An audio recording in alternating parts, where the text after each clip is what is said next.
آج جو ہمارا موضوع ہے وہ رسول اللہ صلی اللہ علیہ وسلم کی جو سیرت طیبہ ہے اس کو کچھ امتیازات حاصل ہیں دوسری تمام انسانوں اور تمام شخصیات کی سیرتوں سے۔ سیرت تو دوسروں کی بھی ہوتی ہے، لیکن یہ ہے کہ رسول اللہ صلی اللہ علیہ وسلم کی سیرت کے کچھ امتیازی پہلو ہیں۔ ان امتیازی پہلو کو 8-10 ہیں، جتنا وقت ہوا ہم انشاءاللہ تھوڑا تھوڑا اس میں تھوڑی بات کریں گے کہ یہ امتیازی پہلو صرف رسول اللہ صلی اللہ علیہ وسلم کے لیے ہی ہے۔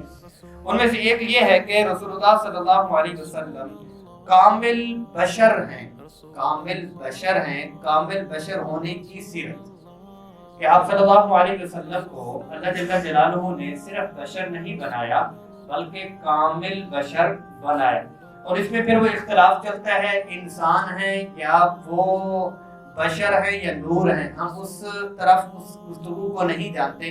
ہم اتنی گفتگو ضرور کرتے ہیں کہ کمال جو رسول اللہ صلی اللہ علیہ وسلم کا ہے وہ بشر نہیں ہے، بشریت کے اعلیٰ سے اعلیٰ درجے اور کامل بشریت وہ ہے جو کسی اور بشر کو حیثیت نہیں، اتنا تو ہے، یعنی وہ بشریت ہے کسی ایک انسان کو بھی وہ والی بشریت حاصل نہیں ہے، لیکن ہے بشر، کیونکہ اسی میں ہی رسول اللہ صلی اللہ علیہ وسلم کی شان ہے۔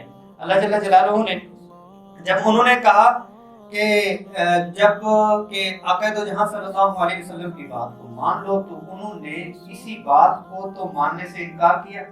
وَقَالُوا أَبَشَرًا مِنَّا وَاحِدًا نَتَّبِعُهُ إِنَّا إِذًا لَفِي ضَلَالٍ وَسُعُرٍ نَتَّبِعُهُ إِنَّا إِذًا لَفِي ضَلَالٍ وَسُعُرٍ۔ کیا بھئی ہم ایک بشر کی بات کو مان لیں، اس کی اتباع کریں؟ اگر ہم ان کی بات مان لیں گے تو پھر ہم گمراہ ہوں گے۔ وَقَالُوا أَبَشَرٌ يَهْدُونَنَا فَكَفَرُوا وَتَوَلَّوْا۔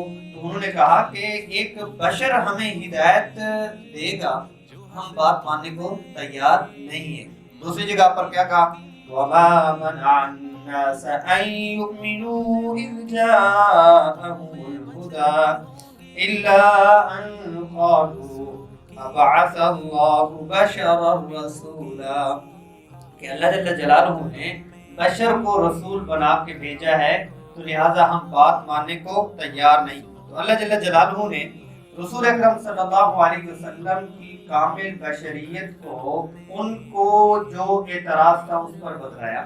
بھائی آپ جو مطالبہ کر رہے ہو کہ ہمیں سمجھانے والے ہم میں سے بشر ہیں، تو پھر یہ بتاؤ کہ زمین پہ فرشتے چل رہے ہیں، تم سارے فرشتے ہو، میں تمہاری طرف فرشتہ بھیجوں؟ آپ صلی اللہ علیہ وسلم کو بھی یہی اعتراض کرتے تھے کہ اوپر سے فرشتہ آتا تو وہ ہمیں پتا ہوتا کہ اس کی رسائی اللہ تک ہے۔ تو اللہ پاک نے فرمایا کہ اگر تم سارے فرشتے ہوتے تو پھر فرشتوں کی زندگی کے لیے ایک فرشتے کی زندگی پیش کی جاتی، جب تم فرشتے ہو ہی نہیں۔ اور اس پر کیا فرمایا؟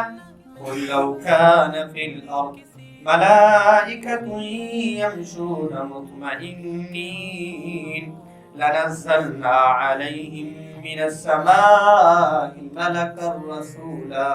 اگر سارے ملائکہ ہی نیچے ہوتے تو ملک الرسول، رسول بھی پھر وہ فرشتہ ہی ہوتا۔ تو یہ رسول اللہ صلی اللہ علیہ وسلم کا امتیاز ہے۔ وہ کیا امتیاز ہے کہ بشر ہونا آپ صلی اللہ علیہ وسلم کا، پھر بشریت کے باوجود ایسا مقام اور مرتبہ پانا کہ فرشتے پیچھے ہٹ جائیں، یہی تو کمال۔ فرشتوں کے اندر تو وہ چیزیں ہیں نہیں، اور وہ باکمال جو فرشتے ہیں وہ اپنے کمال کی وجہ سے نہیں ہیں، وہ تو اللہ نے ان کو باکمال بنا دیا، ان میں وہ سافٹ ویئر ہی اللہ پاک نے نہیں رکھے جس کے اوپر ان کی کمی ہے۔ تو بشر کا ہونا، پھر رسول اللہ صلی اللہ علیہ وسلم کا نمونہ بننا، تو یہ رسول اللہ صلی اللہ علیہ وسلم کا امتیاز۔ یہ آنکھ دل جب کھلے گی میری تبھی